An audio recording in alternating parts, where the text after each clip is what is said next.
Okay, for phase 2 of your TVA drills, now you're trying to activate your TVA in an increasingly more stressful situation for your body because because you want to be able to activate your TVA when you're doing other activities, we're slowly going to teach you how to do that.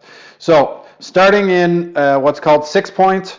6-point is 6 active points of contact to the ground. So if you look at Julian's feet the way they are now, they're not actually an active point of contact because they're not engaged. So you need to pull your toes back and put pressure on your toes.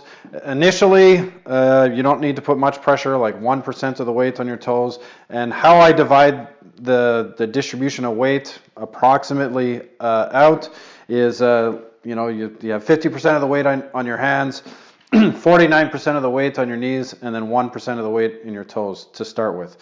All you do from there is you try and set your back. If you haven't done the neutral spine drills yet, don't worry about it, you'll get it. But essentially what you want to do is arch your back until you feel a bit of a compression and then back off a little bit.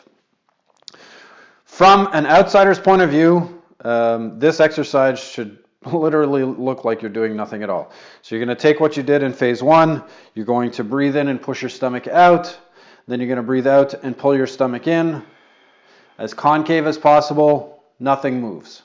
Okay. What you want to really make sure, and what I see often is even moving from, if you can do it in phase 1, move to phase 2, is as you breathe out, go ahead and breathe in again, stomach out, and breathe out, pull your stomach in. What happens is people crunch like this. Again, that's the other abs activating, and it could be that, if you did it in seated and, you didn't have this problem, as soon as you apply a pressure to your hands and knees, your body starts reacting to it. So you have to be able to learn how to get your stomach concave by breathing in, breathing out, get it concave without moving anything at all. If you feel like your head is moving up and down even just a little bit, that's because you're crunching. So as you crunch down like that, you're going to feel like your head moves. So if you're just doing this on your own, make sure that your head stays perfectly still.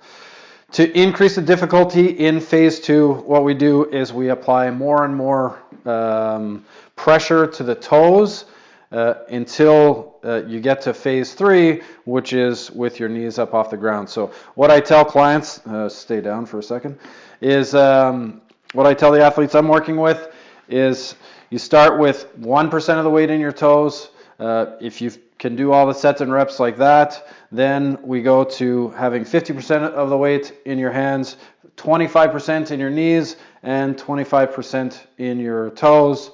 Once you can do it there, because you will notice a difference. Once you can do it there, you actually do 50%, 1% on your knees, and 49% in your toes. It seems strange, you only have like 1 or 2% of the weight in your knees.